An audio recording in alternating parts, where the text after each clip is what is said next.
We the ones they talking about.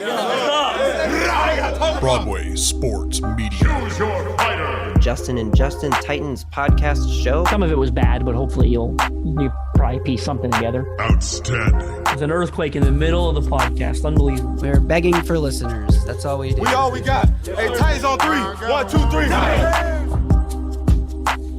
Welcome, everyone, to another episode of the City Audible Podcast presented by Broadway Sports Media and 440 Sports. I'm Justin Graver. With me, as always, Justin Melo, and today we're going to talk a little preview for the Titans mandatory minicamp that starts June 6th. It's June 6th through 8th. This is the time where all the voluntary stuff is over and we can actually make a big deal about players not being there. Justin, what's going on? Ready to talk some football. Excited to get into it. Mandatory minicamp, as you mentioned, on the horizon. We got some signing news to discuss. You've got an issue with something you saw on Twitter, I believe, that you want to get off your chest. So we got some good topics to discuss here. Yeah, let's get into all of it. We're going to start off with some news, as you mentioned. Teair Tart, who was tendered as a restricted free agent after the Titans signed him as a UDFA a few years ago, was practicing at the voluntary workouts on some sort of injury waiver thing. He has now signed his tender for over $4 million this season, so maybe a little underpaid for how well he's played in his short time in Nashville, but also a pretty good bargain. I mean, for both of them, it's, the restricted free agent tender thing that they don't get to negotiate. They either sign the tender or they don't sign the tender, or someone else out there can sign them to a bigger offer sheet that the Titans could try to then match if they wanted to. That is not going to be the case, as Tartt will play this season on that tender, and then we'll see what happens with him going forward. But it's sort of big news, but it's also sort of what we expected to happen all along. Yeah, I mean, it is what I expected to happen. It's the only outcome, but it's still news because you follow the timeline of events. They tendered him, I believe it was in early March, and they placed a second round tender on him, which, as you said, was $4.3 million. You covered it. Essentially, he could either sign that tender or he could try to sign an offer sheet with another team. The Titans knew what they were doing. Nobody was going to trade essentially a second round pick for what most people consider to be a nose tackle, right? A 2-down run stopper. So he went through all the motions. He changed agents. Tartt did in the middle of this, hiring Drew Rosenhaus, trying to, get the Titans to negotiate a long-term extension. They held all the cards the entire time. You either sign the tender or you sit out and you make nothing, right? That's essentially the alternative that he had here. So good to see this saga come to a conclusion. He signed the tender. He'll play in 2023 for the Titans. He'll earn $4.3 million.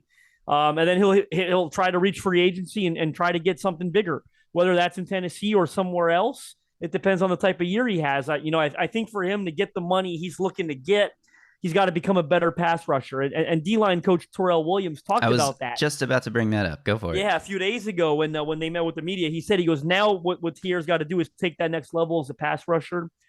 Can he do it? I don't know, in all honesty, and I don't want to sound negative. I think he's a terrific player, but I have sort of viewed him as more of a run stopper. He's a big boy, right? And he's quick for his size, but he's still a D lineman that's well over 300 pounds. So I've never seen a ton of upside when it comes to being, a double-digit pass rushing guy. I don't think so, but we'll see what he can do. He knows, too. That's what he's going to be working on, right? Because he knows if he wants to take that next step and earn that contract that he tried to get here in Tennessee this offseason, he's got to take his pass rushing up to another level. Yeah, exactly. So we'll see how that works out. It's nice that he's been there the whole time, being a consummate professional, as they say. And now that is wrapped up, so we don't have to talk about it anymore. Another thing we're going to talk about, the Titans have been planning some practices with other teams. So their preseason schedule includes, the Vikings and the Patriots in the second 2 weeks of the preseason. That's after they play the Bears for the first preseason game. They have now scheduled a joint practice with the Vikings that will probably be in Minnesota because that's where the preseason game is taking place. And it sounds like they're trying to schedule a joint practice with the Patriots as well, or a week of joint practices with the Patriots leading into that preseason game, which would presumably be back in Nashville. It's cool. We've seen Mike Vrabel do this pretty much every year he's been here with joint practices with either one or two teams. We've seen the Bucks come to town. We've seen the Patriots, practicing with them as well. So this is cool. It'll be a fun training camp story to follow, those cornerbacks against Justin Jefferson and those kinds of storylines. But other than that, I don't know. There's not much else to discuss about it in June.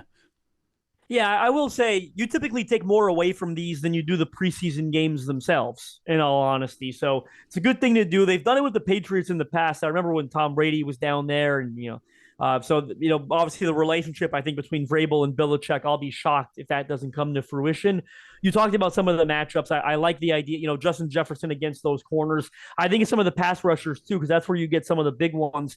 Great tests for guys like Andre Dillard and Nicholas Petit-Frere. If they get to see guys like Danielle Hunter, they see Matthew Judon with the Patriots. Peter Skoronski being probably an interior guy. Could see a guy like Christian Barmore with the Patriots, Devon Gacho, who's a really good nose tackle as well for them. So potentially some really good matchups. And for the Titans, a good measuring stick of where they are. Vikings were a playoff team last year. Patriots, sort of like the Titans, were just on the outside looking in. They play in a much better division in the AFC East. So I think if they can organize that with the Patriots, which I expect they will, they've already got them on the books with the Vikings, be a really good sort of litmus test for them and see where they're at. Yeah, exactly. So that's pretty much it for the news. Unless there's something else you had to get to, stop me if you did. But we are going to move on now and talk a preview here for the Titans mandatory minicamp. It's not that different from what they've been doing. Once they pass phase 2 and get into phase 3 where they're on the field, training as a team and not just doing workouts and stuff. It's kind of the same thing we've been seeing the last couple of weeks on Twitter and everything, but the difference is it's now mandatory. Attendance is mandatory, which means players who don't show up can be fined and disciplined in other ways, with playing time or whatever it is. We probably won't see much from guys who are still rehabbing from injury. They may be working inside, so we might not even see them on the field. They may be working off on a side field, but I think some of the storylines to track are looking at the guys who have not been out there for the voluntary workouts, most notably being Kevin Byard, who I'm expecting to show up. I don't think there's any reason he wouldn't show up. There's no other Titans that are really like in contract disputes or talks or any kind of negotiation that would give anyone any reason not to be there. So anyone who doesn't show up is going to be a major storyline, but I kind of expect close to, if not 100% attendance at this thing. Yeah, I mean, you said it. Kevin Byard's the real big one, right? Because he hasn't been there for these voluntary practices in the past few weeks. We know there was this sort of contract-related dispute between the two sides where general manager Rand Carthon confirmed that they asked Byard to take a pay cut. Byard said no. Is there anything here? I don't know. Him not showing up to voluntary, a bit curious, but again, because it's voluntary, it's hard to make any wide-ranging opinions, from that. But if he doesn't show up to mandatory, boy, that storyline's going to explode, right? It's going to be everywhere. NFL.com will be posting about it. You'll have Ian Rappaport, Adam Schefter tweeting about it, right? Like that thing's going to go everywhere. I'm trying to think of who else was absent. I know Christian Fulton was partially absent and showed up. Like Dina Coatri will definitely be there. That's one I can essentially, I feel comfortable confirming because he typically skips voluntary, right? He's an old school dude. He knows he knows where his body's at. He knows what he's got to do. He's getting ready. I promise you, they've got no concerns about Dina Coatri's physical condition. I'd be stunned if he didn't show up. He is in a contract year, so if he is trying to talk them into an extension, I guess it's not totally out of the realm of possibility, but I would be pretty shocked if Dina Coatri didn't show up.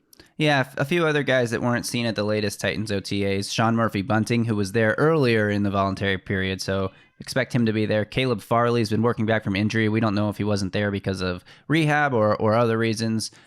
Christian Fulton, you mentioned. Amani Hooker, another guy. Harold Landry is another guy. Sam Okawanu is a guy. Trevon Wesco, and then you mentioned Danico Autry. So we'll see how many of those guys don't show. But wasn't seen, but probably again, also rehabbing from the torn ACL. Rehab. Yeah, exactly. So I don't know if there's anything else to track as far as absences go. We can talk about what we're looking for on the field, but before we get there, you mentioned that I had something to address that you'd seen on Twitter. Now, look, this kind of blew up amongst all the big, aggregator accounts that tweet NFL news, and this is about Will Levis having what was called a rough day at practice last week. Now, the first thing I want to say about this is really frustrating for me, actually, is that the Titans are only opening these OTA sessions to the media like 1 out of every 3. So all the reports that we're getting about what's happening at practice is 1/3 of the practices. We're not even getting reports on everything that's happening. Not even Jim Wyatt, the team reporter, is writing, he writes a little practice recap article every time the sessions are open to the media. When they're not open to the media, we don't get a recap. We have literally no idea what is going on in these practices that are closed. And 2/3 of the practices are closed. So if we're going to make a big deal about Will Levis having a rough day, I know some of the pro Levis people were referencing like Patrick Mahomes had a 5 interception day as a rookie in the offseason program or training camp or something. It's like, oh, see, even the best of the best has a bad day. It's like, yeah, every single human being has had a bad day, when you're talking about a skill-based job like this. So am I making a big deal out of Will Levis having one bad day? Absolutely not. But even more than that, it seems more like people were talking about one bad throw that was really making the rounds on Twitter. Like Dove Kleinman tweeted about it, NFL Rooms, Rookie Watch, all these accounts that aggregate stories were all tweeting about how Will Levis struggled at practice. It seems like it was based on this one rep where it's a drill where the quarterbacks are working on footwork and then they have to flip their body completely around 180 degrees and throw at a net. And this is in contrast to a clip of Anthony Richardson that was floating around on the same day where sort of a similar drill. It's footwork up and down across the bags. And then he has to roll out and he throws on the run and hits this net right in the middle where the ball is supposed to hit in the pocket. And so it's like, oh, look at how good Anthony Richardson is throwing at practices. Look at how bad Will Levis is throwing. It's like, first of all, those two drills, what you're asking of the quarterback is completely different. When you're able to face the same direction, even if you're throwing on the run, it's way easier to lock into your target and throw an accurate ball. When you're flipping your body completely around, like Will Levis' footwork was slightly off on this play. His plant foot was not quite down quite far enough. He was kind of off his back foot a little bit, and he floated the ball a little over the net. I'm not making a big deal out of this, okay? First of all, some people were comparing it to like play action, like, oh, your back's to the defense. This is like a play action drill. Well, not really, because in this drill, Will Levis has to completely flip around and throw the ball almost in one motion. On play action, yes, your back is to the defense, but part of the quarterback's drop is to turn and face the defense before he throws the ball. He has to read the field. He's not just flipping his hips and firing like in this drill. So number one, I'm not really sure what the point of this drill was for Levis. It's a footwork thing, right? It's about getting set quickly and throwing the ball, maybe if you have a rusher in your face or if you have to change platform or something. And, regardless of everything I just said, this is a rookie in some of his first practices in the NFL. Are we really going to overreact to one bad day or one bad throw? I'm tired of it. I know everyone who listens to this show knows I have a very pro-Levis agenda that I'm pushing right now, and that's mostly about just like being excited because it's freaking June, and what else are we going to do? We're going to get down on the team right now? Like, why? What's the point? But ultimately, I just think everyone wants to overreact to everything we see, and this is just the latest example, and it's been annoying. It's frustrating to me. Yeah, I mean, it's so silly. There was nothing there, in my opinion. Then you started seeing all these. I think Pro Football Talk wrote something on it because I think it was more Will Levis making a comment about it. Like, it just exploded, and it all seemed so unnecessary. It seemed like prime June, right? Like, that's June football content, right? Like, what are we going to write about? We got to talk about something. Oh, Will Levis had a bad day at practice. Like, again, when it was one practice, and it might have been one throw or two throws, and we didn't see the other two practices you mentioned. So to me, this was a total non-story, and it shouldn't have grown the legs that it did. Yeah, and there were reports, from the media members who were there that Levis struggled, sort of throughout the day. But Jim Wyatt wrote in his article that Levis had some pretty nice throws as well, mixed in with some inaccurate throws on the short to intermediate stuff. So look, he's a rookie. He's working through it.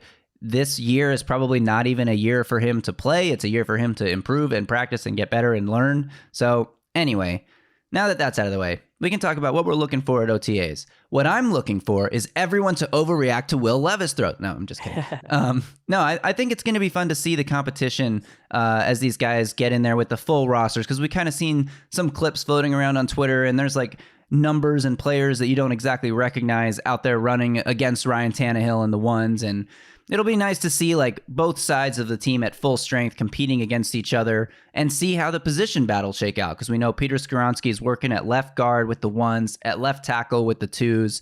Will the Titans add another tackle sometime in the next week or so that can be there for these mandatory workouts? That'll be interesting to track. But is there any particular thing you're looking for or position battle you want to see over the next week? Well, there's so many of them. In all honesty, I'll try to summarize as best I can. Some clear ones that I'm watching. You talked about Skoronski working with second team at left tackle. I think that makes a lot of sense.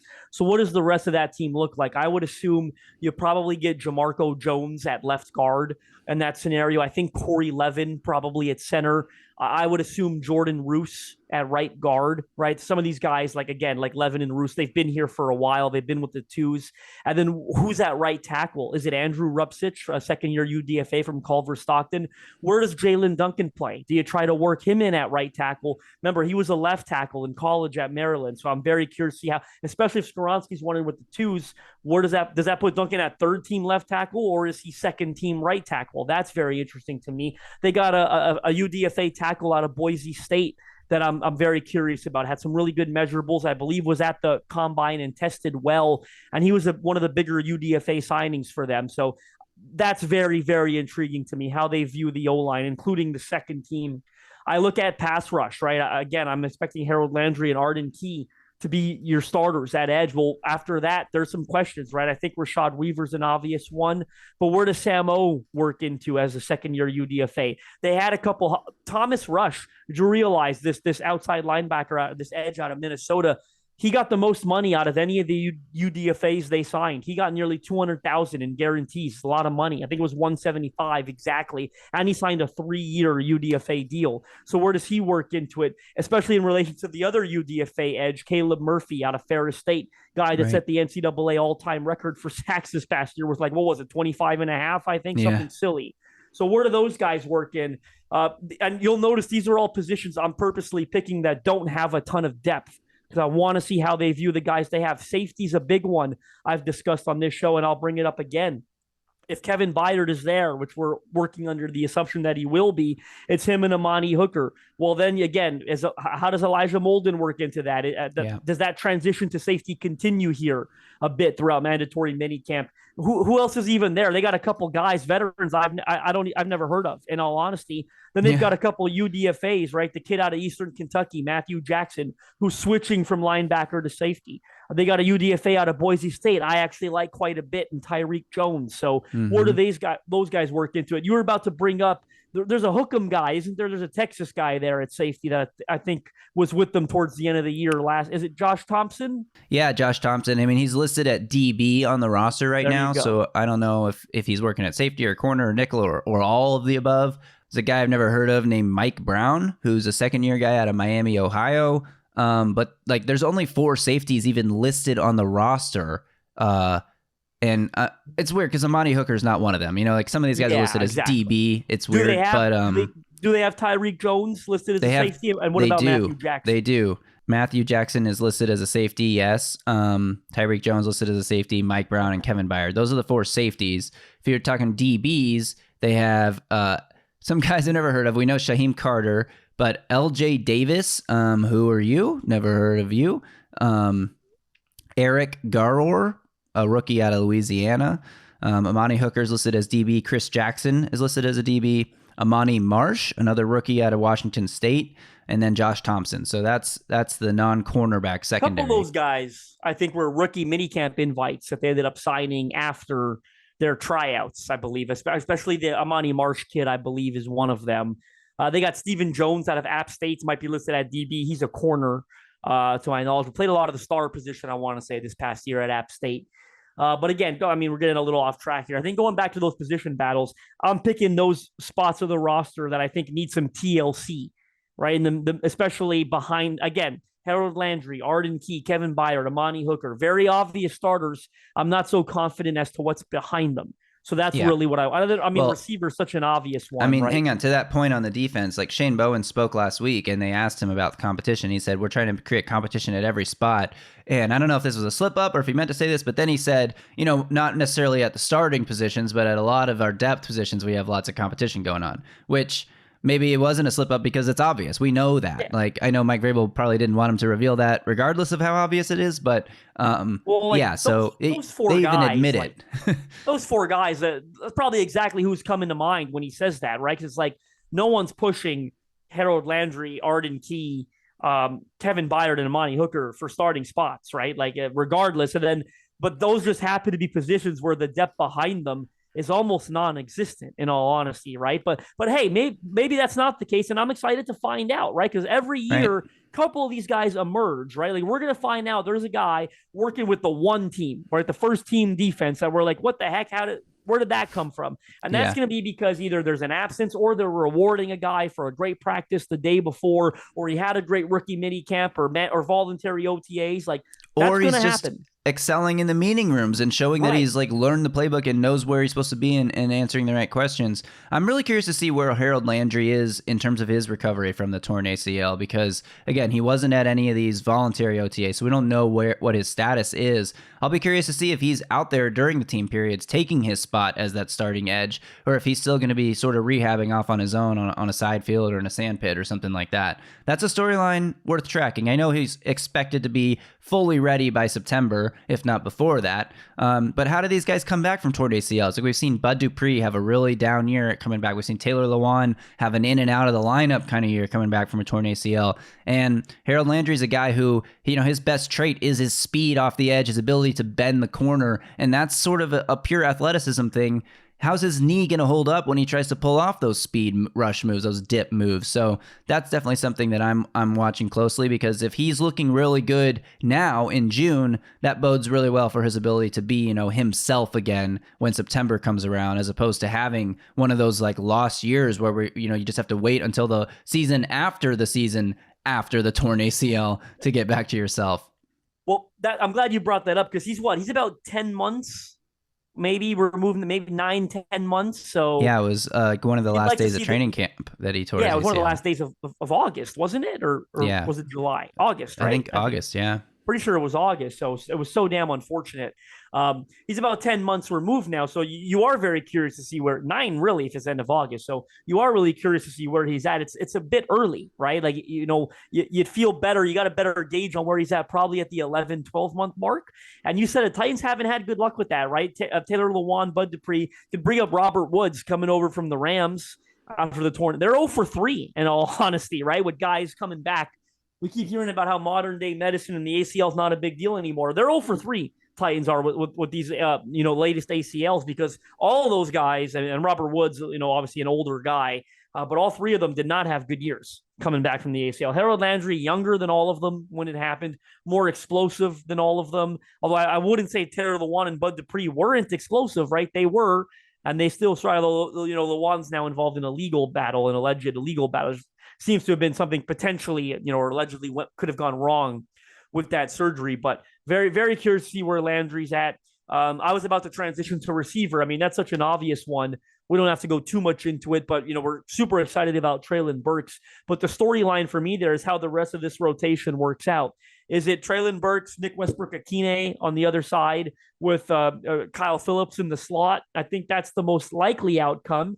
But where does Chris Moore work into that? Is he someone they can see challenging either one of those spots, whether he's challenging NWI or he's challenging Kyle Phillips? I'm curious to see how that plays out. And then beyond the 3 of them, am I missing something? Or beyond the 4 of them, excuse me, anybody's guess, right? Like, yeah. Racey McMath, this is such a huge, mandatory camp for him. Where does Colton Dowell, he's a 7th round rookie. Where does he factor into that?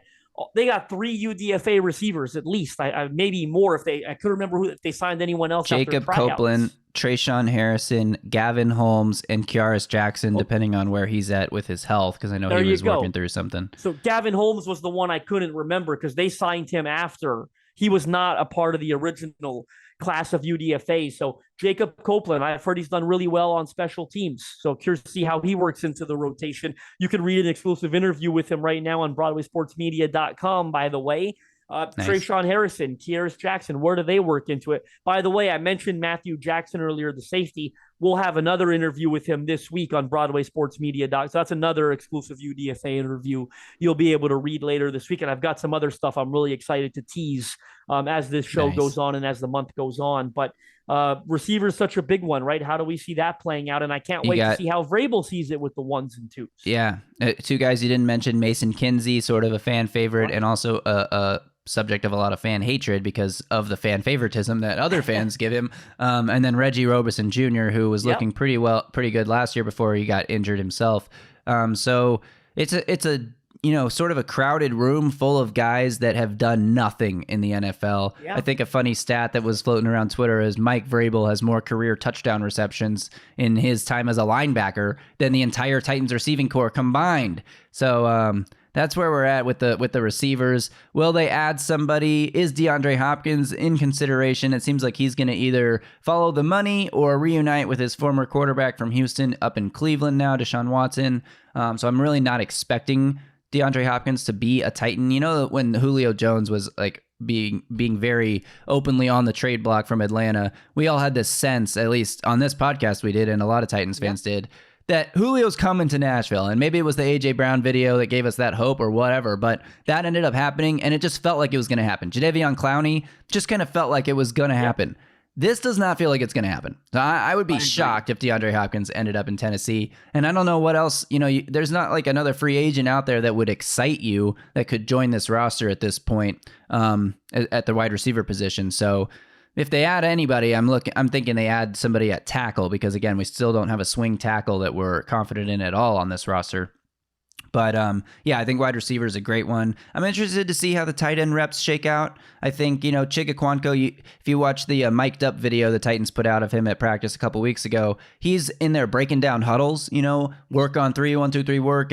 And he's expected to be that guy this year. He said in his own press conference that he knows his role. Somebody said, do you know what your role is going to be? He said, I know my role, and it's a big role. And so is it him? Is it Trevon Wesco that's getting the majority of those tight end snaps, more as an inline blocker? And how much does Josh Wiley, how quickly can he earn the trust of this coaching staff to get in there and make some plays himself? I expect he'll probably be used a lot like Chig was last year, whereas Chig will kind of take on more of an Austin Hooper role, and then you have Trevon Wesco in that Jeff Swaim role. So I think I have an idea of how the 3 tight ends are going to be used, but it'll be interesting to see how those reps are split on the practice field this week. Absolutely. That's another big one, right? Because you really want to see Chig take such a big step forward. In order for that to happen, the snap count has to reflect it, right? Like he didn't play a whole ton of snaps in year one. You got to think this year he's got to be above like 60% of offensive snaps, right? That's your hope. I can't remember what he was at last year, but I believe it was quite a bit under 50. So you got to take that step. You got to get him over 60% in order for him to have the impact he's going to have. Realistically, you can't say 70, 80. It's not how it works with tight ends. And I figure Trevon Wesco is going to be very, very involved, at least 40 to 49%. I project for Wesco at the end of the year if he stays healthy. So definitely curious to see how the tight end snaps play out here at mandatory minicamp. Yeah, and the last position I'm going to talk about here, because everything else, is kind of, we're going to see how it shakes out, and it's sort of more or less known how it probably will shake out. But the quarterbacks, it's a big storyline just because of the position.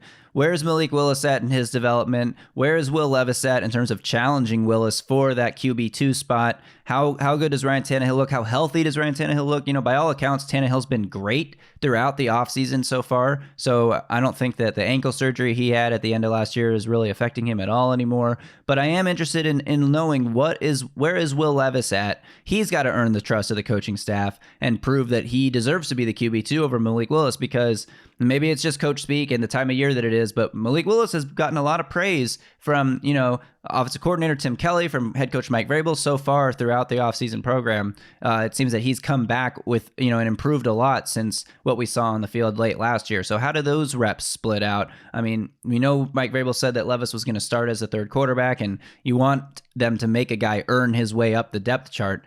But if you want to really get into Will Levis, you should go to YouTube, because we should have announced this at the top of the show. Maybe I'll add it in.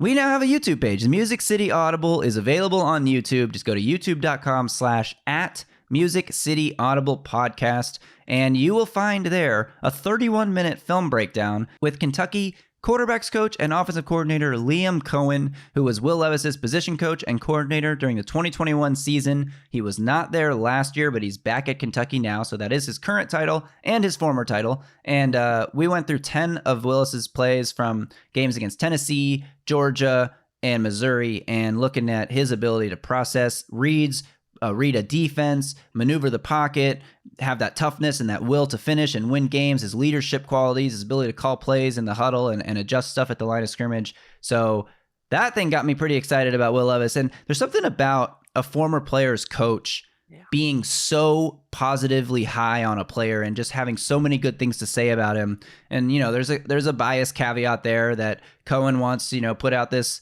he wants to be helping Will Levis get good publicity so he can recruit the next quarterback and say, look what I did for this guy and yada, yada, yada. But regardless of that, you don't get on a Zoom with us and spend 45 minutes breaking down film. It's a 31-minute breakdown, but we talked to him for over 45 minutes that day. If you don't really believe in this kid. Yes. And so I think it's silly, but I think it means something just knowing how much his former coach believes in his ability to succeed in the NFL. So check out that film breakdown if you haven't had a chance. I can tell you how much it means because I'm glad you said it, because I was going to say it, because I've got a lot more experience, I think, than you do when it comes to dealing with college coaches and things of that nature. And if they don't like a guy, they're not willing to go to bat for him. They're not going to take time out of their day to talk to you about him. They're very busy year round, as is, right? So Liam was very excited about setting aside that 45 minutes, that hour, and it was early in the morning, right? It was 8 a.m. was first thing he wanted to do that morning, to hop on Zoom with us, go over the plays.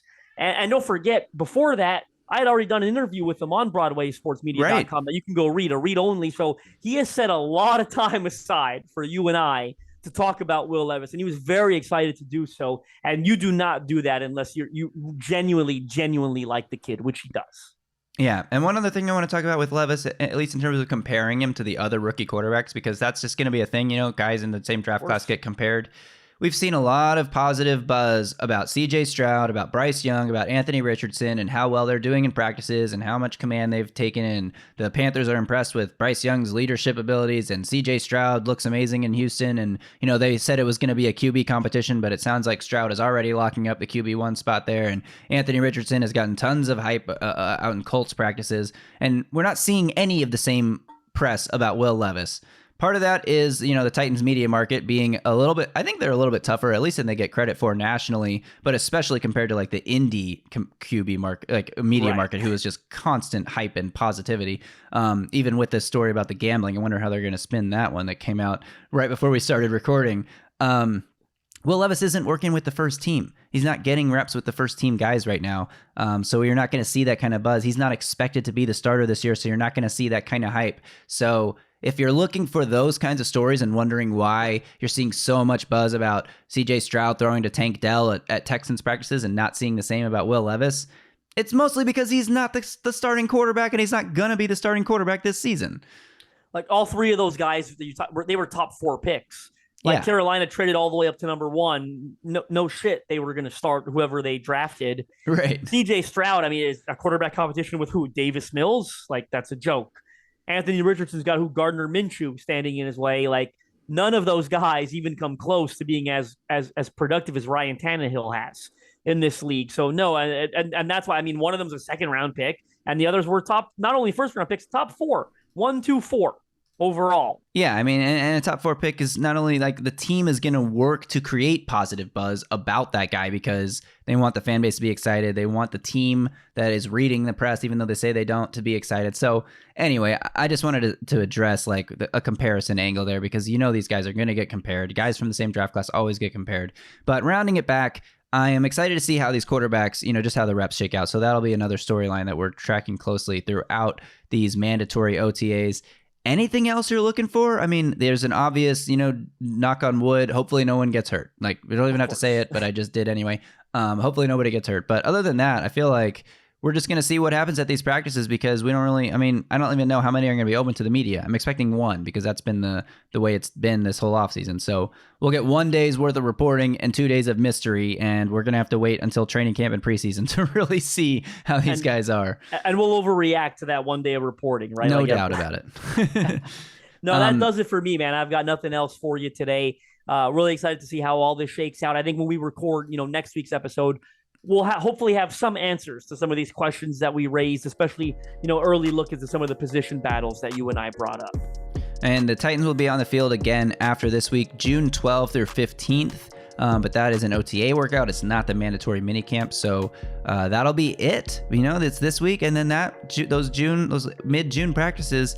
And then it's summertime, and there's no more practices until training camp, and they haven't even announced the training camp start date yet, so it'll probably be late July as usual. But we only have a few more days of reacting to do here before we get into the really dead quiet period. So that is it. Thanks to everyone for listening, and check us out on YouTube. We're trying to get that subscriber count up. So if you're a fan of this show and you want to help us out, go to youtube.com/@Music City Audible Podcast. Hit the subscribe button. Watch this show on YouTube if you want to see our facial expressions as we, especially when I'm getting so hyped about Twitter, so angry and frustrated about people tweeting about Will Levis. You're going to see that. You're going to see our backgrounds. I mean, mine's probably a little more filled out than yours, but you got some cool stuff back there too. So anyway, you can't see everything I got here. Unfortunately, the room set up, but that photo is actually pretty cool. That's a framed photo of every ticket stub to every Super Bowl ever. Wow. That is a Marcus Mariota autographed helmet there in the background as well. So nice. The angle of the room probably makes it look more bare than it is, unfortunately. But some pretty cool stuff up here in the home office. And if you go to YouTube, you can see my dog who has been sitting on my lap for the duration of this podcast. And he is a sweet little dachshund. And you're going to want to check him out because he's the cutest thing. Yes, you are. You're so cute. Yes. All right, that'll do it. Thanks to everyone again for listening. You can follow Justin on Twitter @JustinM_NFL. You can follow me @Titans Film Room. Again, youtube.com/@Music City Audible Podcast. Thanks to Broadway Sports Media. Check out Broadway Sports Media. Check out the interviews Justin mentioned throughout this show. We'll be back next week to recap the mandatory minicamp and see where we go for the summer because we're going to have to come up with some content to fill this time. But you know us. We'll do it. We'll be back. We'll be here every week for you guys. That is it. All right. Until next week. Y'all stay safe out there and tighten up.